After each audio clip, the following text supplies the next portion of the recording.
Hello, everyone. You can take a seat. We're going to get started.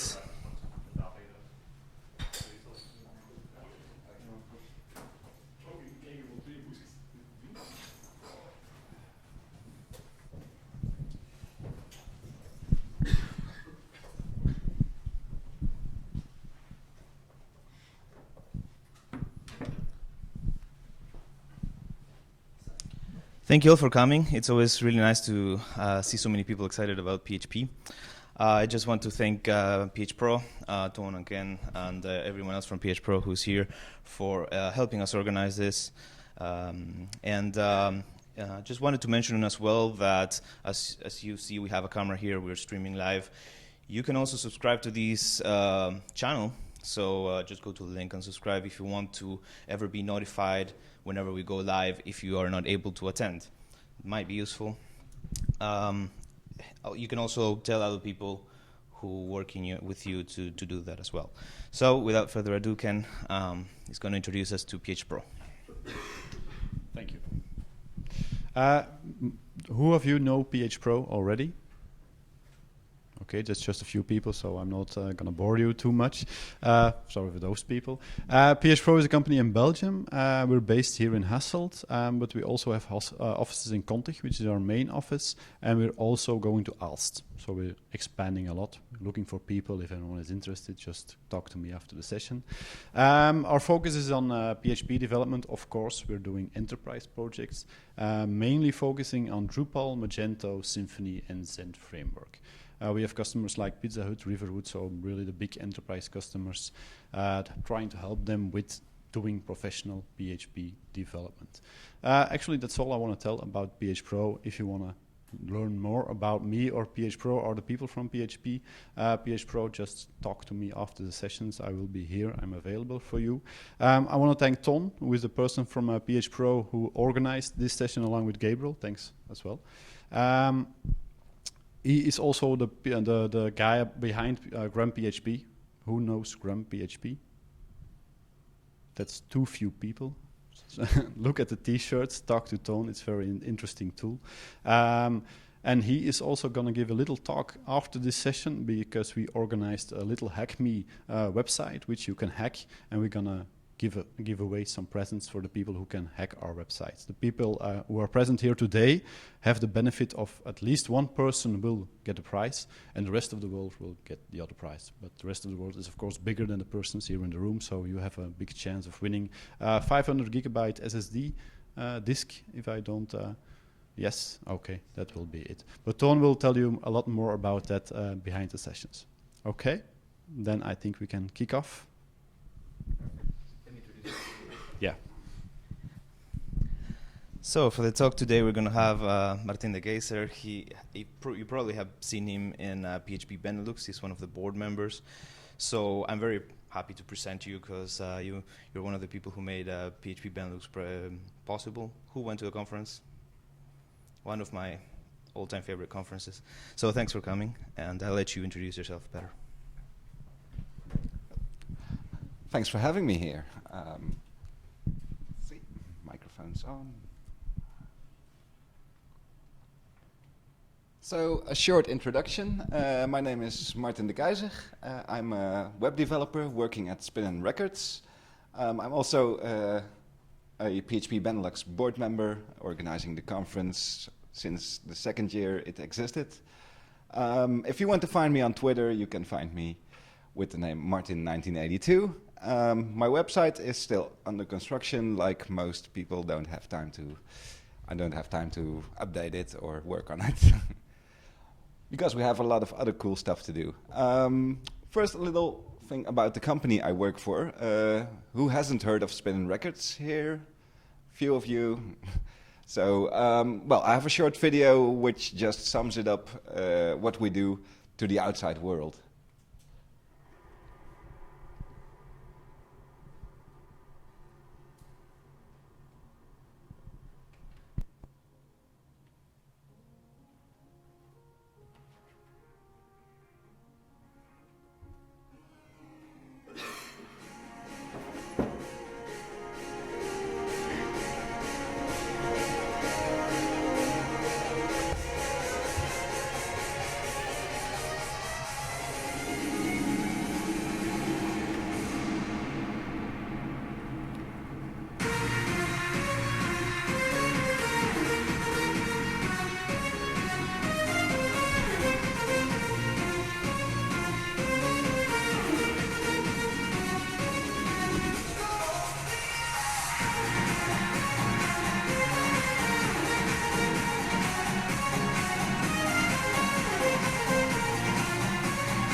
So basically, we're a record company. We release music from artists. We promote it in many ways to get it as well known as possible in the world.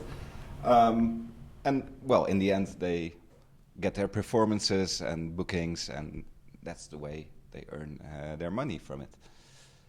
But we also are a tech company, not at heart, but we do love digital stuff. Well, we have YouTube, SoundCloud, Spotify, a lot of other networks. You probably at least know one of these. So today, we won't be looking at all of them, but just at these three. Because these are the three which support live video streaming. And why would you live stream your video? So, who remembers Steve Jobs? Most of you do. And most of you people remember him from this presentation where the iPhone got introduced. Everyone wanted to log into the Apple website and be there at the moment that the iPhone got introduced, so they would be the first to know it. That's one of the advantages of live streaming stuff, getting people hyped and being there as the first ones to see something. Also, we use it for virtual presence. So we could have 50 people in our office, invite them to listen to a live set by one of our DJs, or we could have thousands of people logging into the live stream and just enjoying a live session from one of our DJs. So virtual presence is also a big advantage of live streaming video. And like we do now for this session, people at home can watch this session from their own seats. And then there is direct feedback. If you have one of these services, they all have a chat, and users will give you direct feedback on what is happening. They will start asking questions, they will start discussing stuff, but also amongst each other. So it's a very interactive way of bringing content to your users. And we've done it in the past. Who has attended screencasts in the past of new products, or well, MySQL did a lot of those, I think, in the past. And well, usually they use something like the WebEx meetings from Cisco. So it's been there for a while already. So that brings us some benefits. It will get you more followers for your company. People will want to see more, and they subscribe to your channel. And everything you push out from then on will be sent out as a notification to those users. So they will look at your new videos, your new stuff, and they will start to follow you with all your developments. It also creates a hype. Like I said, with the iPhone, people get hyped around your product, and well, they will be more engaged to start using your product or buying your product.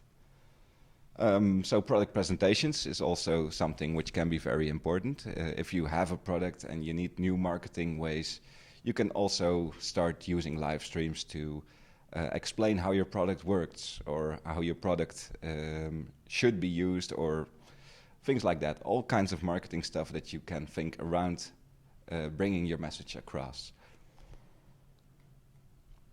So at Spinnin Records, how did we get into this live streaming stuff? It all started with our weekly radio show. It premiered every Thursday. It still premieres on Twitch. This is an image from the first episode. And this is what we used to broadcast that video. So as you can see, there are some cables lying around in the corner, a few computers on a desk, and well, what it actually was, the first ingredient, an MP4 file. So somebody from the video editors created an MP4 file, put in the tracks which were played as text over the video, and well, that's how it was delivered. The second ingredient, it's the PC you just saw, an old Windows 7 PC, so probably didn't have any updates for years. And there is Open Broadcaster software. Has anyone here heard of Open Broadcaster software? Yeah, a few people. It's a Windows application, also available for Mac and Linux. And you can install it locally on your system and then use your webcam or a video file to broadcast to specific networks. So it's actually pretty good software. If you're just streaming to one network, I would recommend checking it out. And the fourth ingredient was a human being. Let's just call her Jenny for now. I don't want to embarrass anyone, so I'll keep it polite. And you might ask yourself, what could possibly go wrong with all of these things? Well, just about anything, of course. The good thing was, we had a lot of people watching the live stream. So they were really eager to hear that new radio show before it really came out on the podcast stream or on SoundCloud or other places. So that was something which we were really happy with. But Jenny was running around with the USB stick. She put it in the PC, and the PC said, no, I'm not going to use this stick. You have formatted it on a Mac, and I'm a Windows PC, so I'm not reading this. So at the time that the stream needed to start, she was still running back and forth to get the data from the Mac to the Windows PC, which had to stream it, which was really stressful for her. She was like, oh, people are waiting for the stream to start, and I'm just here with struggling with all these technical difficulties. So Jenny got really frustrated. We saw people in the chat, they were saying things like, oh, what's happening now, and why isn't the stream starting, and you guys suck. But they were there, so they wanted to see it. And then there are some other complications. If you want to stream to, let's say, Twitch, YouTube, Facebook altogether, you could have bandwidth issues if your broadband connection isn't providing enough bandwidth to send that video over to 3 services at the same time, because video takes quite a lot of bandwidth to use. There's also power outages. It's something I just told outside to one of the people. We have airco units, and if we turn them on all at the same time, we'll definitely have a power outage at the office. So what would happen to your stream then? No more stream. People will get angry again. And then there are other complications. As soon as Jenny saw this screen with all those settings, I'm not going through them, but it needs a bit of technical knowledge to set up such a stream and to maintain it. So people without technical knowledge really don't want to look into this kind of stuff, and they want it to be easier. And another thing is, when we want to stream to people in Japan, because we're a global company, somebody had to go up at night, start the stream, so people in Japan could enjoy the same live stream, but then in their time zone. So that's when they came to us and they said, okay, you guys can do some code, I have these problems, could you please fix it for me? And that's when we started to investigate, do some proof of concepts, and finally came up with the live broadcast bundle. So the live broadcast bundle aims to take away the problems we just mentioned. And you can already get it today. There is a GitHub repository with a complete demo. You can run it locally on your machine, runs using SQLite and a local PHP server.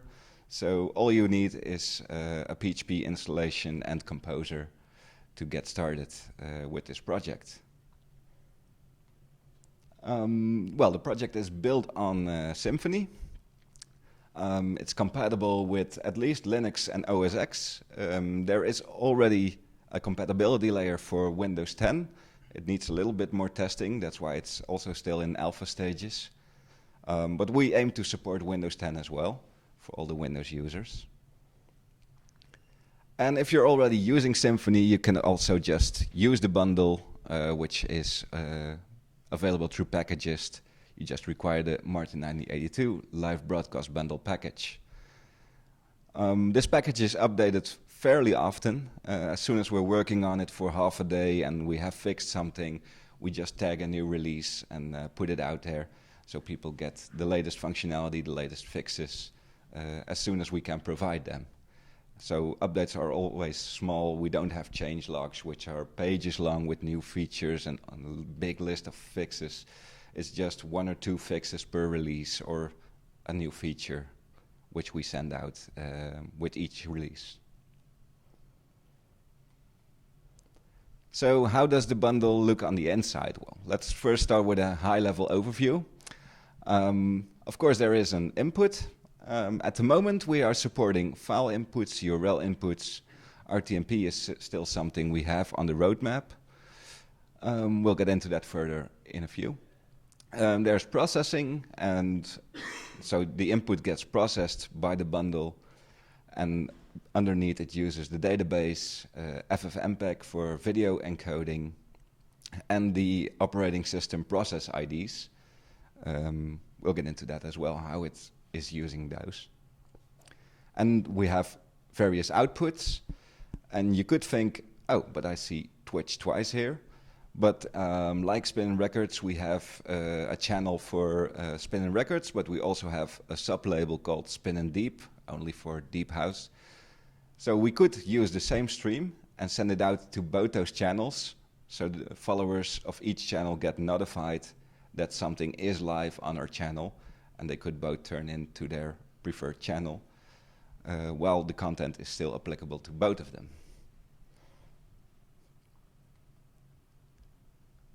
So if we go deeper inside this high-level overview, at the core of the complete bundle is the scheduler. And the scheduler is actually something which is now called by a Symfony command. You can call it each minute, and it retrieves live broadcast entities from the database. It checks which broadcasts are currently running. So if some broadcast already started, it checks for is it still running, or do I need to start it? And then it decides, okay, the broadcast I found in the database, it will now be started, stopped, or it is already running, and I will leave it alone for the moment.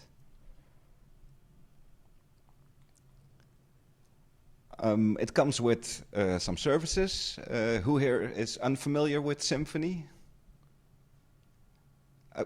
Well, services are sort of small application classes which do nothing more than provide a service to your application.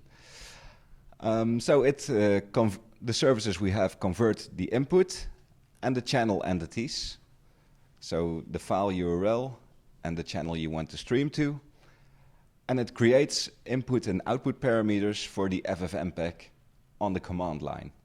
And that's all the services actually do on the inside.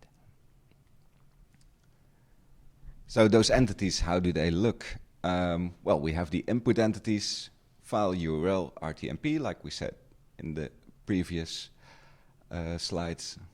There's a live broadcast. A live broadcast comes with a title, which is something you can use for Facebook as well. The description, which is mandatory for Facebook, I think, is that right? Yeah. Description is mandatory for Facebook.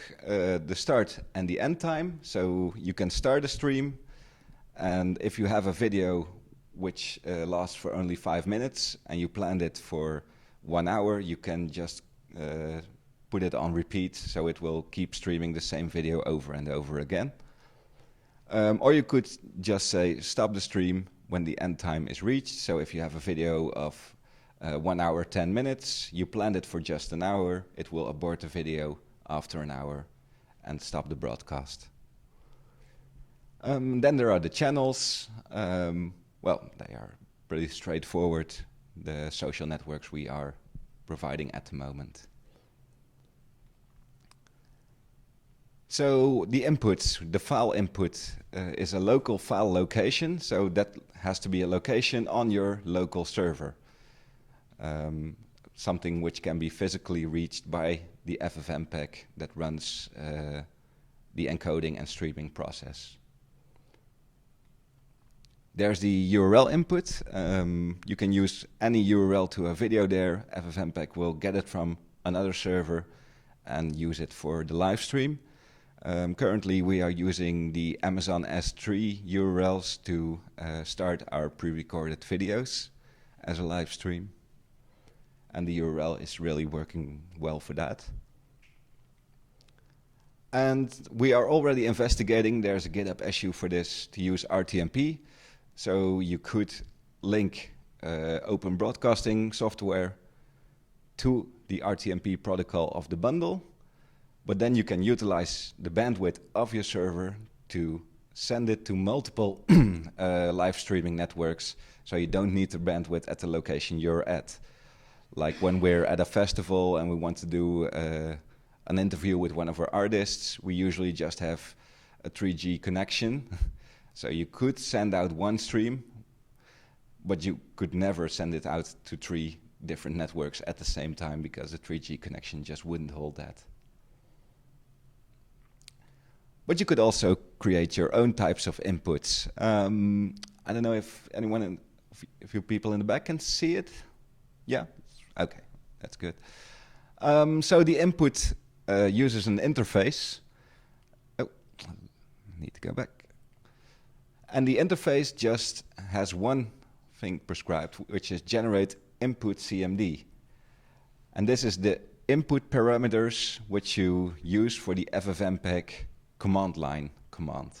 So if you dive into FFmpeg and you look at the documentation, you can see all the parameters you can feed it for inputs. Those are the ones that need to come out of this method.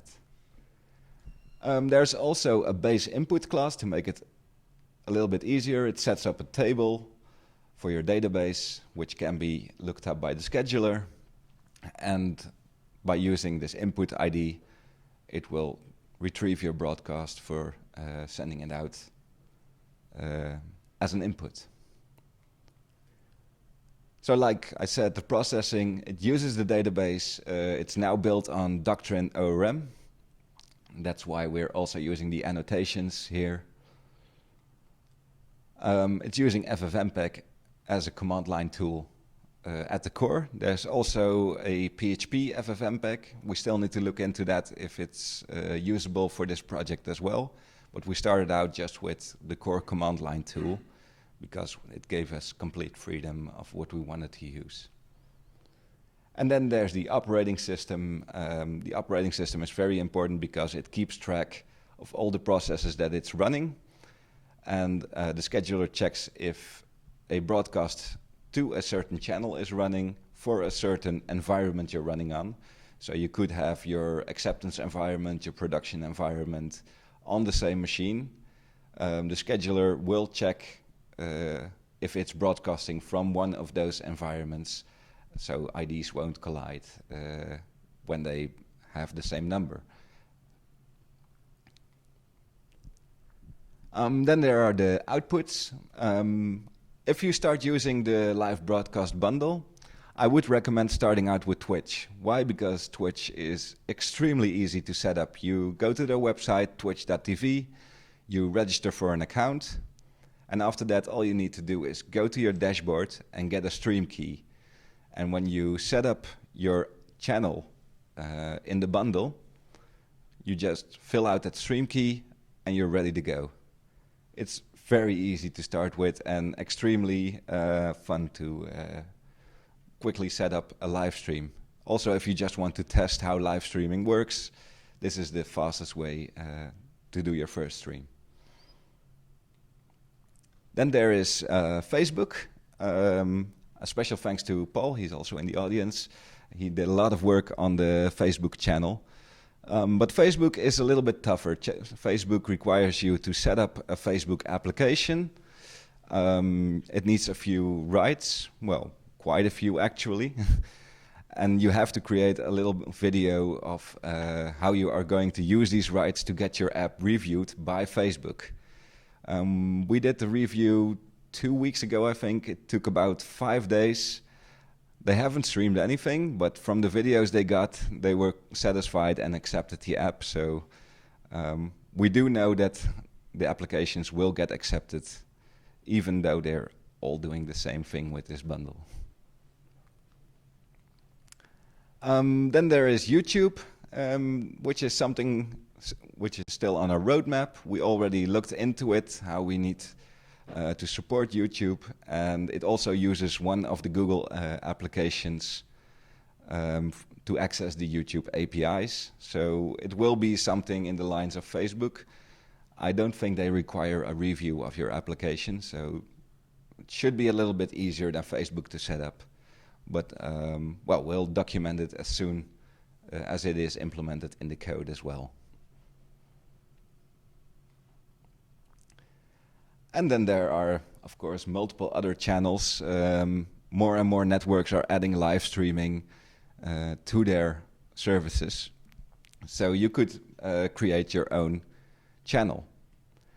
Again, we've set up the extensibility for that. And it all starts with an entity, which is a base channel in this case. And it needs to have an ID and a name for your channel to reference it, what you are broadcasting to, or to which account you are broadcasting. And the channel entities will get used by the output service. So again, a service which generates an output command, which is again for FFmpeg to add to the command line of how the output will need to be sent out. And it also has a get channel type method. So once you register your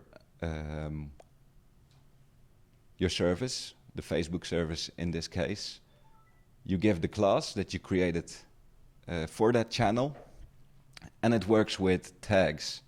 So here you give the name live broadcast output as a tag, and it will know, oh, this is a channel I can use for live broadcasting video to.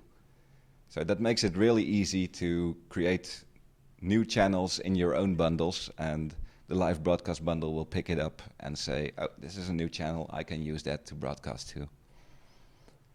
And it comes with one parameter, which is the platform, and for this class it is Facebook. If you would create your Daily Motion class, you would have the live broadcast output tag again, but then with the platform Daily Motion.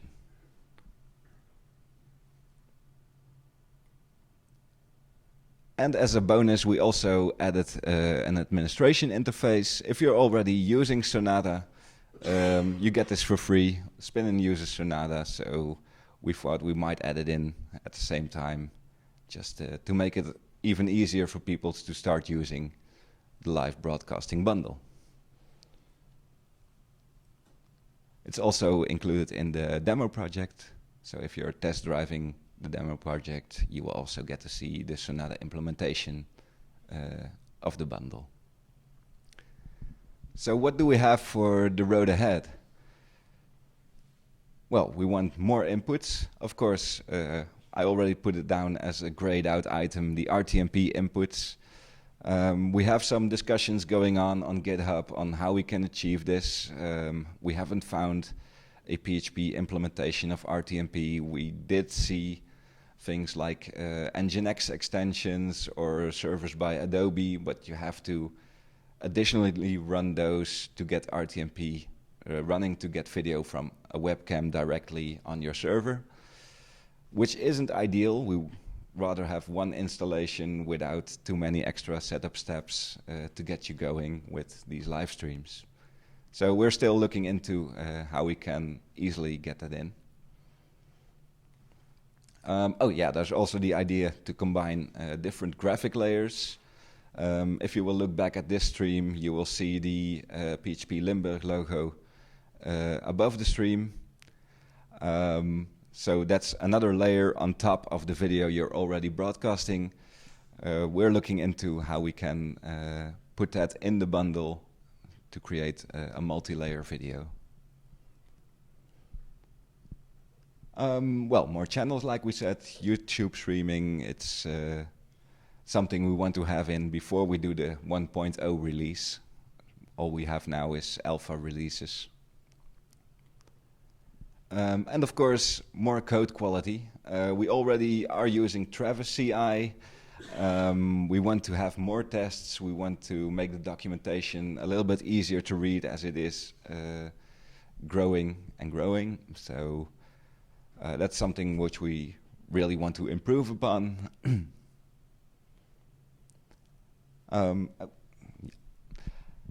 So in conclusion, we like to do live broadcasting on a professional level. Sorry, ik ben weg. Ik heb alles nog bezig. Uw papier staat hierop terug.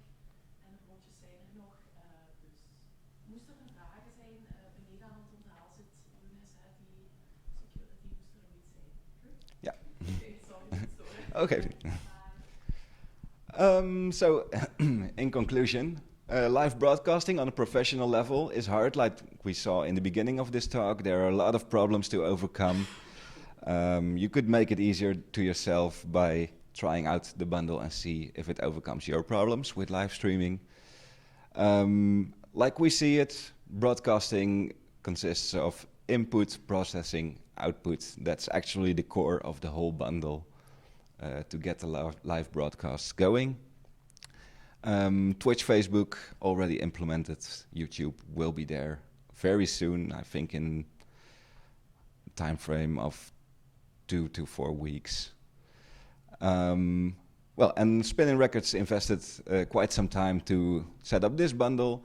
If you are forking it, using it, creating bug fixes or something, please send us a pull request. We will be very happy to review it in a short time notice. So, yeah, you would really make us very happy with that. And that gives me some time for some live demoing. So this is always my favorite part, because this is where a lot of stuff could go wrong. Let's see. Let's set this up.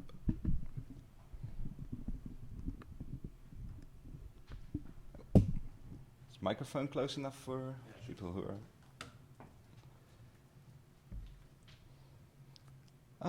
So this is my PHP Storm. We now have the demo project opened in PHP Storm. First thing you want to do after installing the demo project is probably checking if your server meets the prerequisites. So we have a little command there. It will test the availability of different commands which are used by the operating system that you are running on your server. So if you're using Windows, it will look for other commands. If you're using a pure Linux system, it doesn't need the grep command, I think. Sorry? It's the same. Well, the PS command on macOS lacks a few parameters, so we had to use grep there. If you use Ubuntu, the PS command suffices. So that's the only difference between those. But let's just start the local server.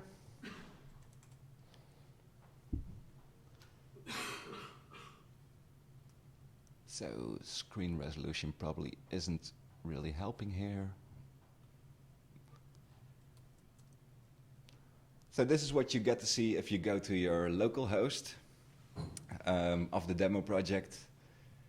There's an administration interface you can dive into directly. There is no authentication set up, so it's only for demo purposes unless you want to let anybody stream any weird content from your server. I would open it up to the world only in that case. And we can add a new live broadcast. So this is going to be a test broadcast.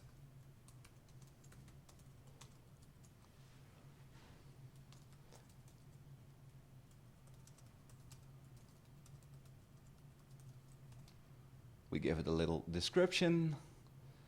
So we want the broadcast to start somewhere from now until somewhere in the future.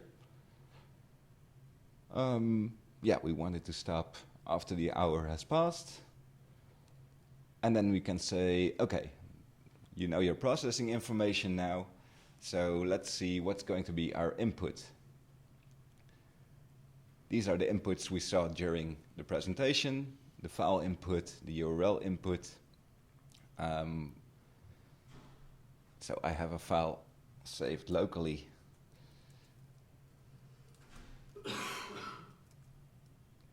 On my machine. Let's see, make any typos here. Right.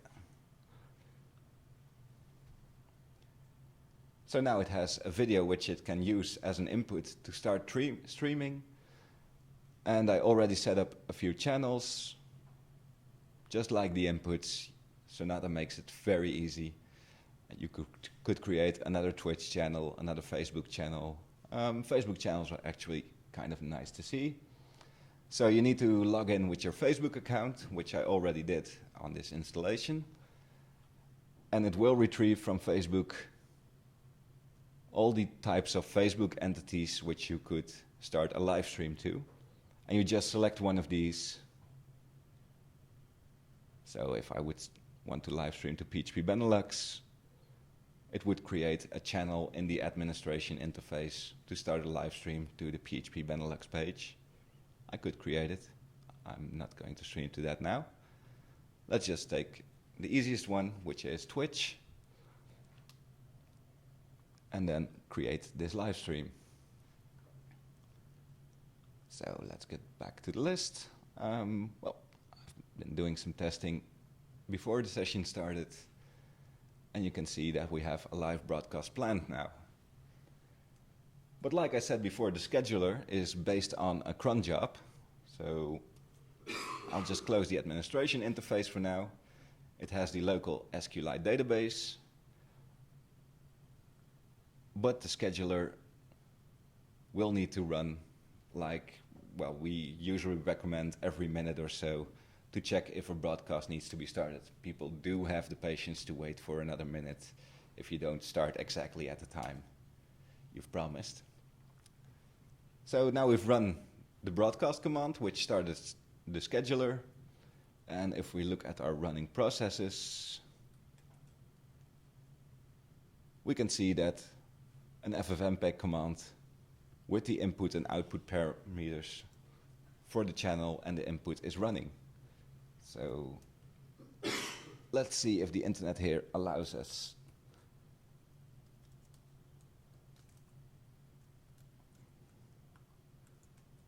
to see if the broadcast is really running.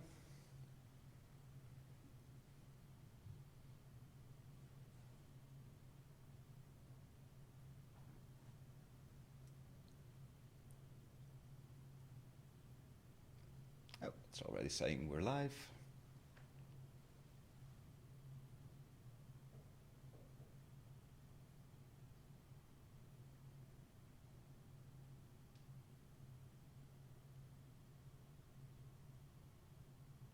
And of course, it first loads an advertisement.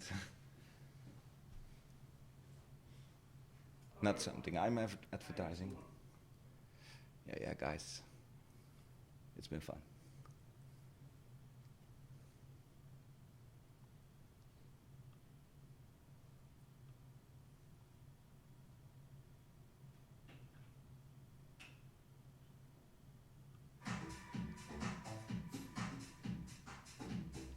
And here we see the scheduler running the live broadcast at this moment to my personal Twitch channel.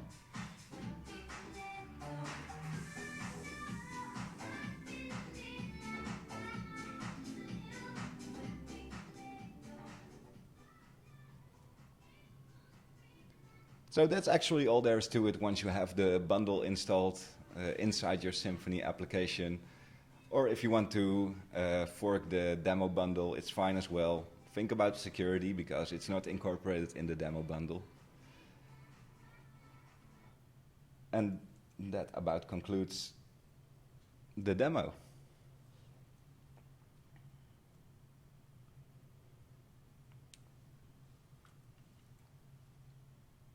Yeah, like I said, this is exactly how we use it at Spinnin Records for live broadcasting. We don't recommend to use it in production because things can still fail, but at Spinnin Records we're using it in production. So if you test it before you start your stream to one of your private channels, feel free to use it. If you find any bugs, do send an issue to GitHub.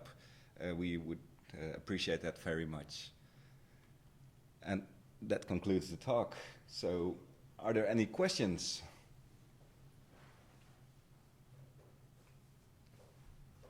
No questions? Oh, yes. Are you planning to add support for connecting it to your camera directly? Yes, that's what the RTMP support is going to do. So you will still need the Open Broadcaster software because you can't or you can hardly use the camera from the browser, or it will come with many complications. So, but if you still install Open Broadcaster software, you take away the difficulty of having a low bandwidth location and not being able to send out to multiple channels at the same time. But that's what the RTMP is trying to solve, and maybe we could even create a front end to use the camera APIs from the browser, but that's something which is beyond version 1.0. So the idea would be to use Open Broadcaster to stream to a local port, and in that local port, your bundle would be listening. Yeah, that could be, or you could have the bundle running on a remote server in a server park with high bandwidth. I see, And then you have the RTMP server running in that server park with the high bandwidth. You use Open Broadcaster software to just put out one stream to your server park, and your server could say, okay, I'm using this big bandwidth connection to send it out to 10 channels or something. Okay. As soon as you do that, we're going to start streaming with Twitter, YouTube. You could use them all. Yeah, that's no problem. If you've got a good enough server, you're good to go. Okay. Any other questions? I had a question about live versus what's not live, because when you Yes. have like would you consider live when you are playing back a file that has already been recorded, or? It is live because you can only see it at one point in time. I see. And that's why we say we premiere our weekly radio show. Okay.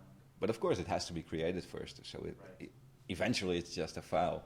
But we put it out to the world at a certain moment, I see. and that's what we see for those kind of things as live. Right. Same as if we want to broadcast a live set from a DJ to Japan, we can't ask that DJ to come in the middle of the night to our offices to do his DJ set.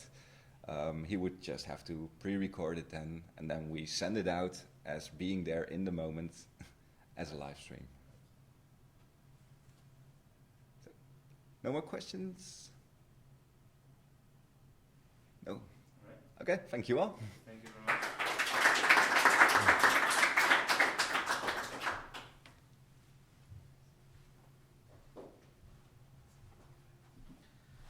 So, it's always very important for the speaker to get some feedback.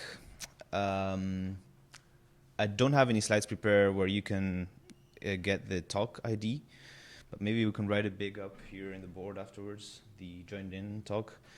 Please go there. It takes 2 minutes. Leave a little feedback about what you thought of the talk. Another thing that I wanted to ask you too is once we were done with this, that you will also come back to the board. So you're going to have to face that link. And just write your name down so we can raffle something later. And now Tony's going to present the hack competition. Do you need the beamer? Disconnect.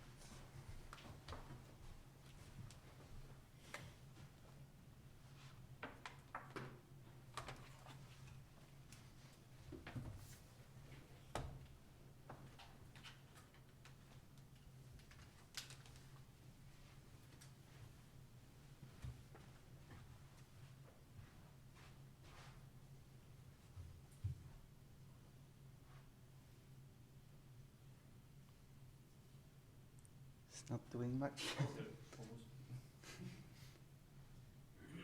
Pull it out. It takes a few before it's Okay.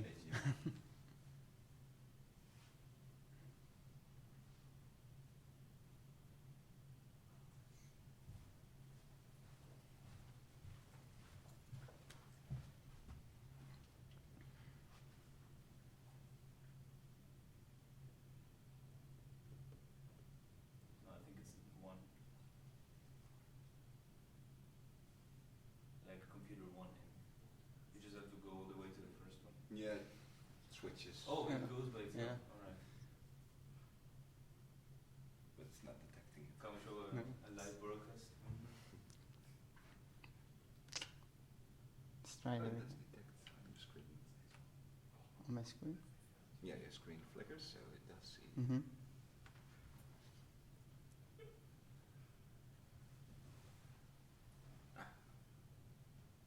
Did something.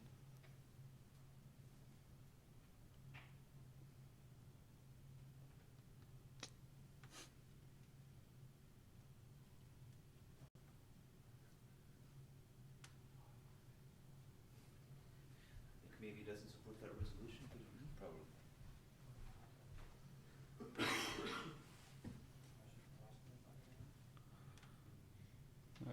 Get the. Yeah, yeah. Choose that one, and I would say Display preferences. yeah, display preferences. Yeah. Yeah, that one. And now here, scale. Try 720p.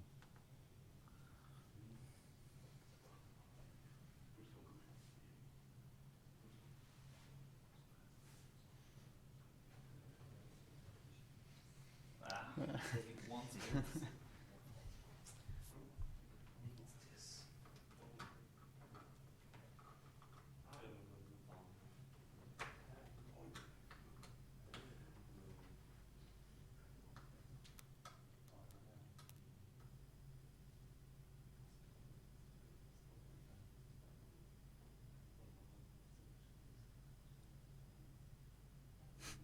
Does something. Really doesn't want to work. You have it online? Yeah, it's online. Yeah, maybe you can. Yeah, use mine.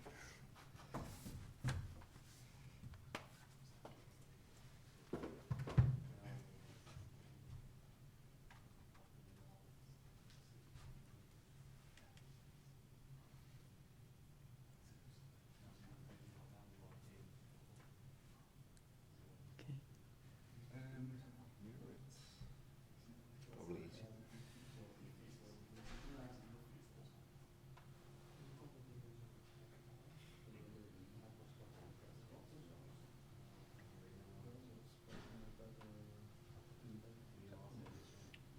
Okay.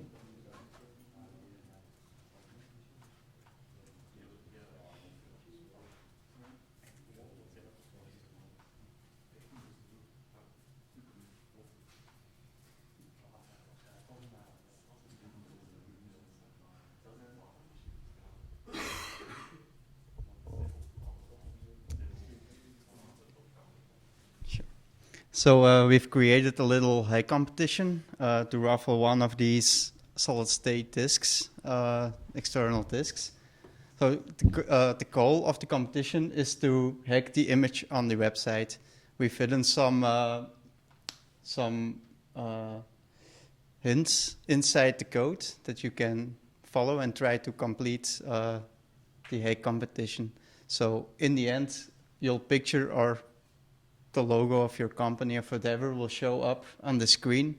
And from all the winners that were able to finish the competition, we are going to raffle someone from this meetup to win one of these hard drives. So that's in short the competition. The URL is hackme.phpro.be, and the competition will be open for 2 weeks. So in 2 weeks we will tell who is the winner of the competition. Okay. Any tips on how to get started? Yeah, browse to the website and look in the source code, search for tips. It's a little bit like an escape room. So that's it. All right. Good luck.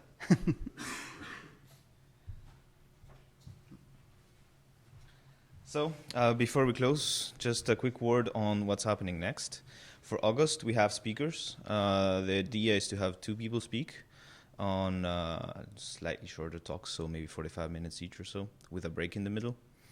The thing is, we don't have a venue yet. So we have a fallback plan, but if any of you guys knows of a room like this that we could use, and someone who would be willing to sponsor some sandwiches and drinks, that would be really nice. So that's August. And September, we also have a speaker, but again, we don't have venue. And I think with us, venues are a bit of a bottleneck unless we want to visit over and over again the same companies, right? So thank you, Phpro, for stepping up on this one. And for October, I'm expecting a baby. And so Stijn, which is another person who works in PHP Benelux as well, like Martijn, he's gonna take the lead on the meetup. And just if you wanna talk for October, there's openings November as well, and further on as well. So thank you for coming. It was a pleasure. Don't forget to leave the feedback on the link you're gonna see up here, and also come up to write your name so that we can raffle a subscription to Pluralsight, which is our video tutorial platform where you can find videos of technical stuff. So thank you for coming. Until next time.